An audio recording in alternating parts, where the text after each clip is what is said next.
Book 1. The Musician. Chapter 1. At Naples, in the latter half of the last century, a worthy artist named Gaetano Pisani lived and flourished. He was a musician of great genius, but not of popular reputation.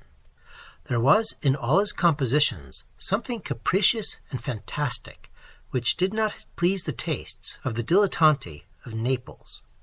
He was fond of unfamiliar subjects, into which he introduced airs and symphonies that excited a kind of terror in those who listened. The names of his pieces will probably suggest their nature.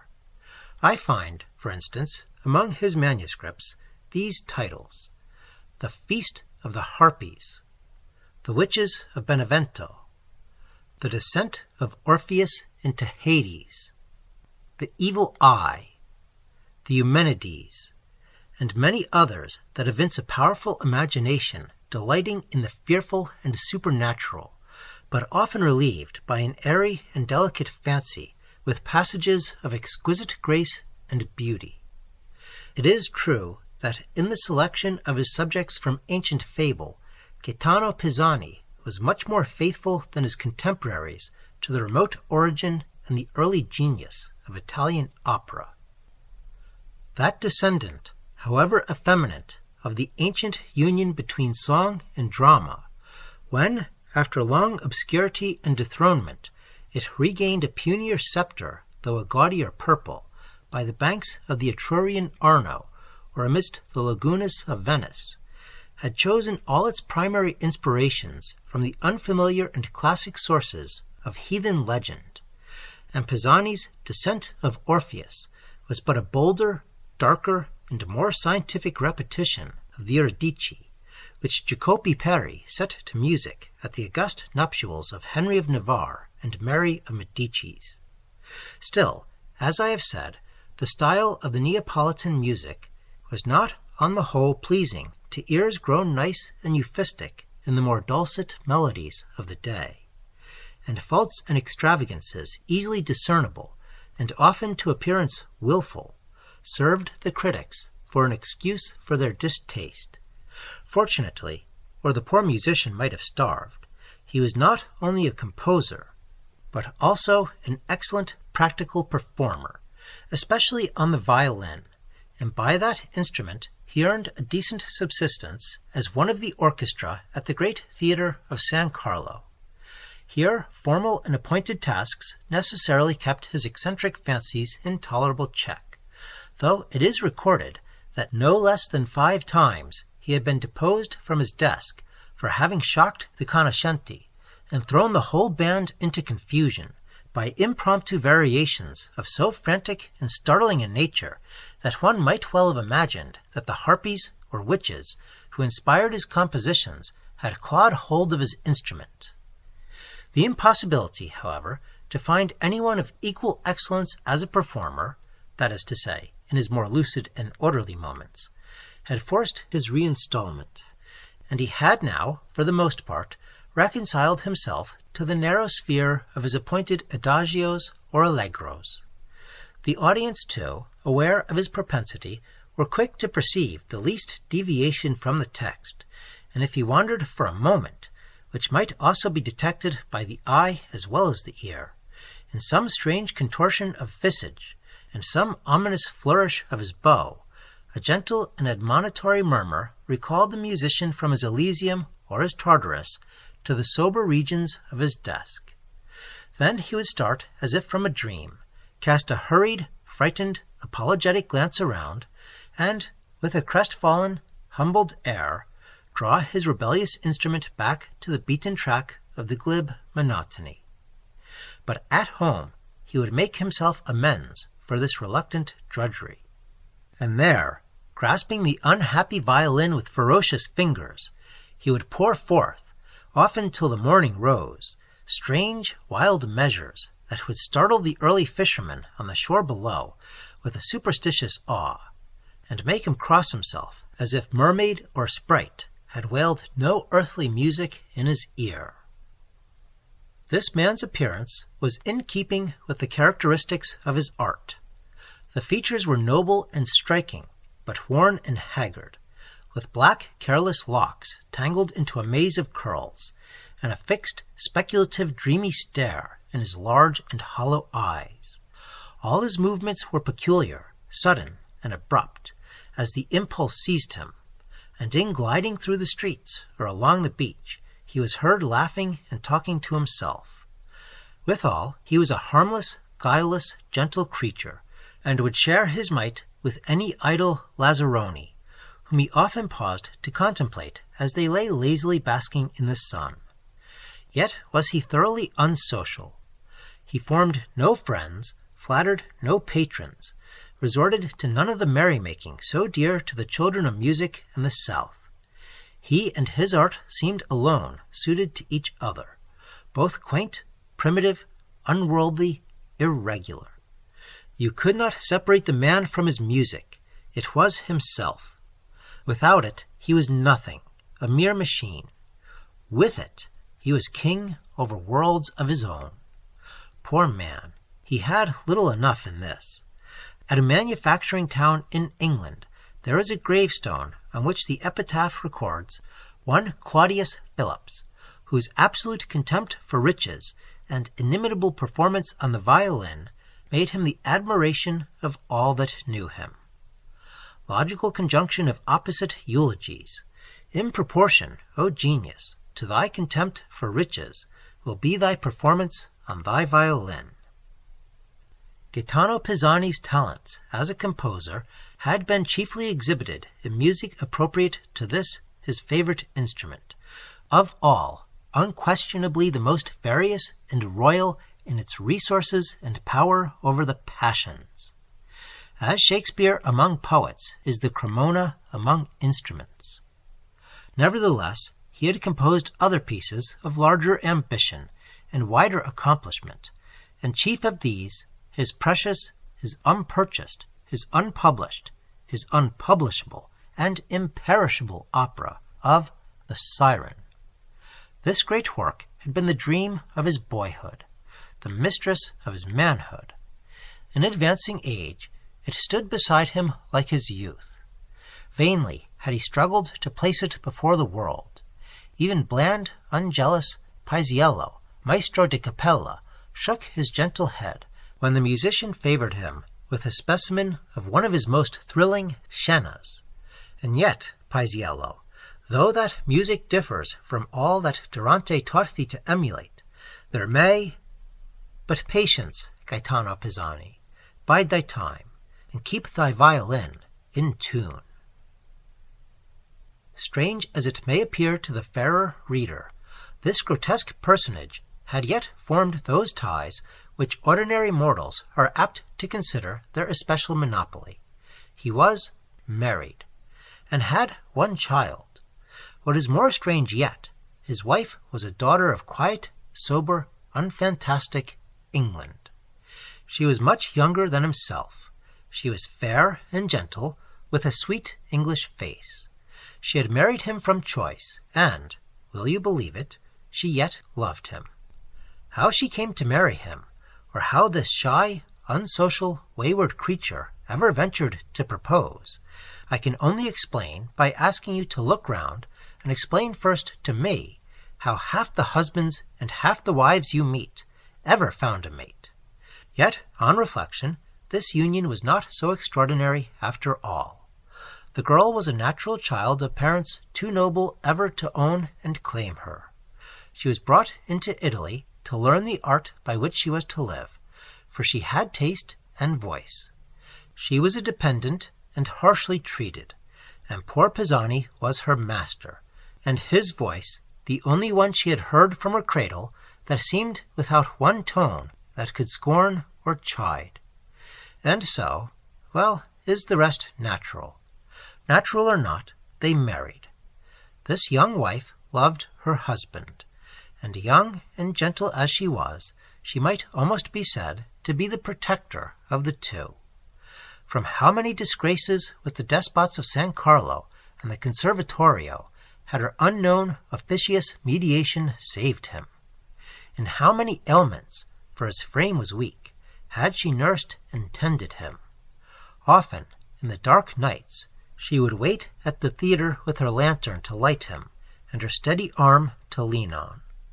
Otherwise, in his abstract reveries, who knows but the musician would have walked after his siren into the sea.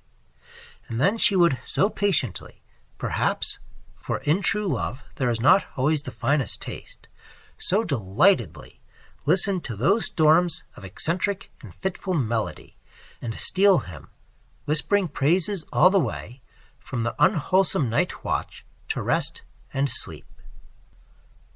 I said his music was a part of the man, and this gentle creature seemed a part of the music.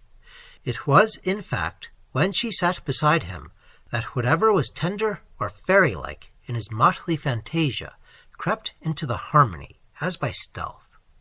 Doubtless her presence acted on the music, and shaped and softened it. But he, who never examined how or what his inspiration, knew it not. All that he knew was, that he loved and blessed her. He fancied he told her so 20 times a day, but he never did, for he was not of many words, even to his wife.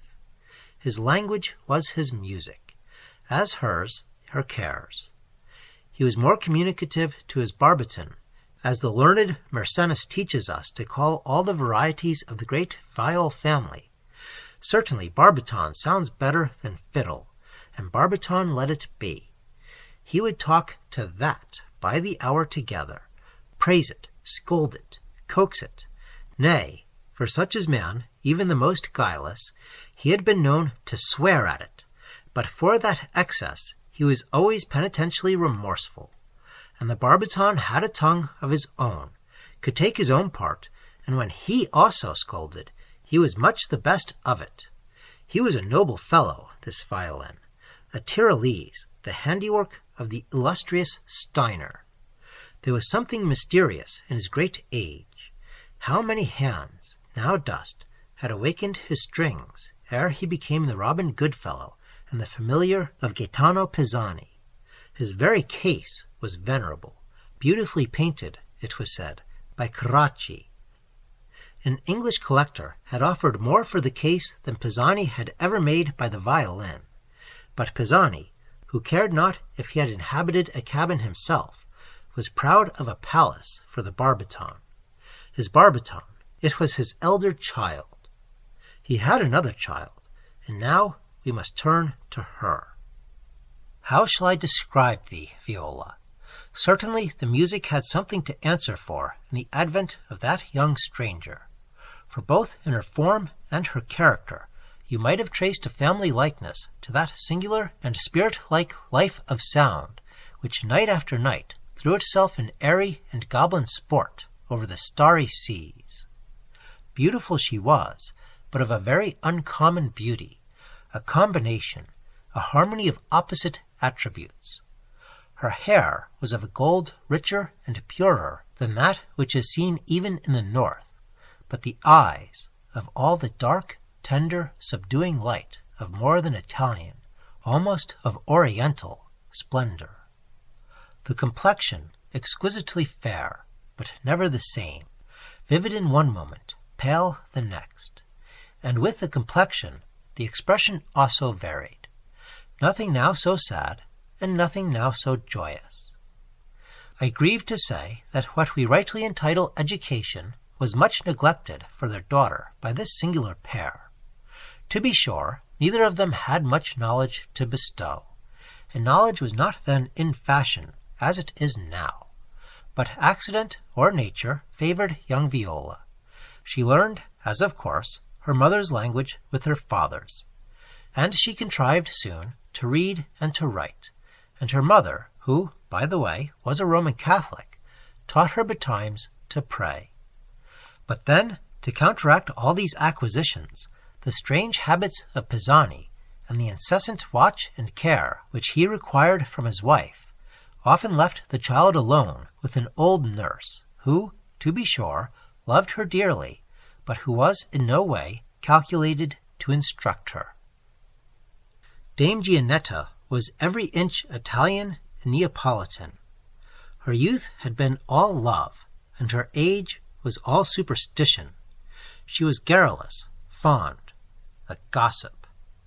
Now she would prattle to the girl of cavaliers and princes at her feet, and now she would freeze her blood with tales and legends perhaps as old as Greek or Etrurian fable, of demon and vampire, of the dances round the great walnut tree at Benevento, and the haunting spell of the evil eye.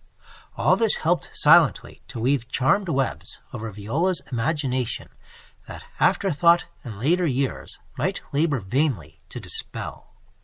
And all this especially fitted her to hang, with a fearful joy, upon her father's music.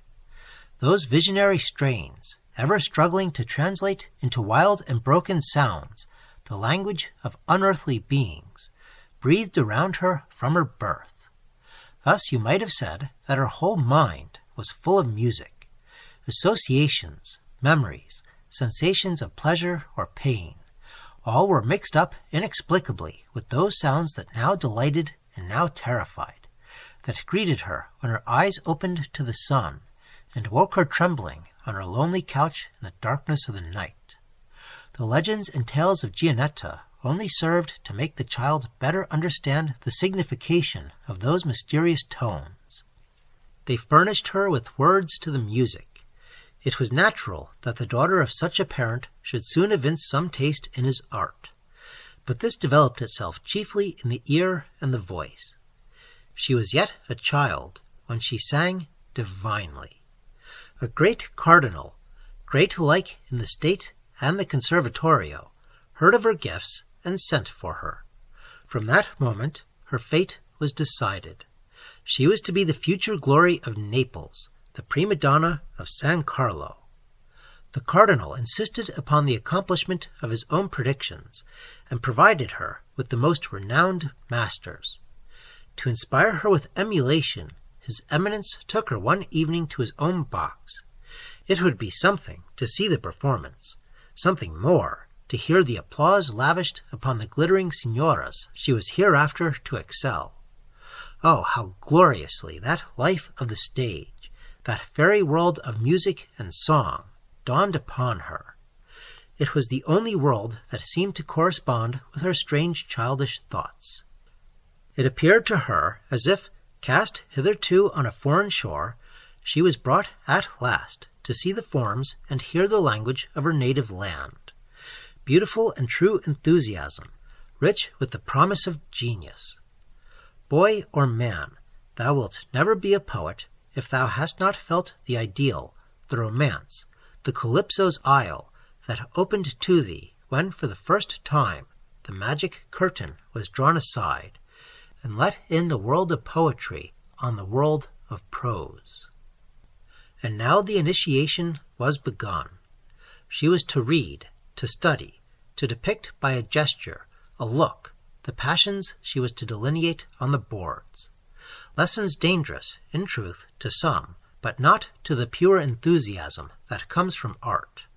For the mind that rightly conceives art is but a mirror which gives back what is cast on its surface faithfully only, while unsullied. She seized on nature and truth intuitively. Her recitations became full of unconscious power. Her voice moved the heart to tears, or warmed it into generous rage. But this arose from that sympathy which genius ever has, even in its earliest innocence, with whatever feels, or aspires, or suffers. It was no premature woman comprehending the love or the jealousy that the words expressed. Her art was one of those strange secrets which the psychologists may unriddle to us, if they please, and tell us why children of the simplest minds and the purest hearts are often so acute to distinguish, in the tales you tell them or the songs you sing, the difference between true art and the false, passion and jargon, Homer and Racine, echoing back from hearts that have not yet felt what they repeat, the melodious accents of the natural pathos. Apart from her studies, Viola was a simple, affectionate, but somewhat wayward child. Wayward not in temper, for that was sweet and docile, but inner moods, which, as I before hinted, changed from sad to gay and gay to sad without an apparent cause. If cause there were, it must be traced to the early and mysterious influences I have referred to, when seeking to explain the effect produced on her imagination by those restless streams of sound that constantly played around it. For it is noticeable that to those who are much alive to the effects of music, airs and tunes often come back, in the commonest pursuits of life, to vex, as it were, and haunt them. The music, once admitted to the soul, becomes also a sort of spirit, and never dies. It wanders perturbedly through the halls and galleries of the memory, and is often heard again, distinct and living as when it first displaced the wavelets of the air.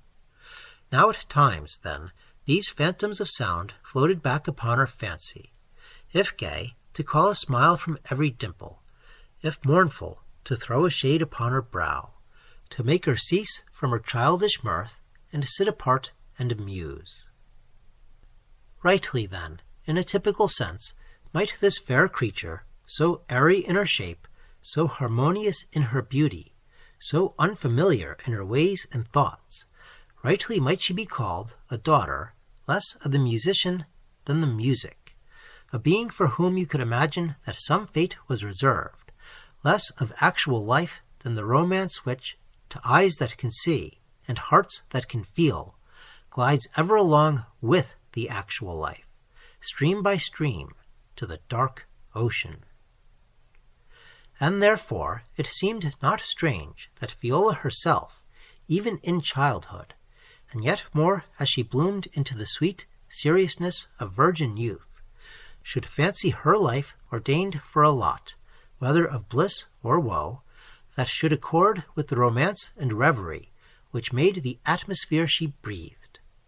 Frequently she would climb through the thickets that clothed the neighboring grotto of Posilipo, the mighty work of the old Cimmerians, and, seated by the haunted tomb of Virgil, indulge those visions, the subtle vagueness of which no poetry can render palpable and defined, for the poet that surpasses all who ever sang is the heart of dreaming youth.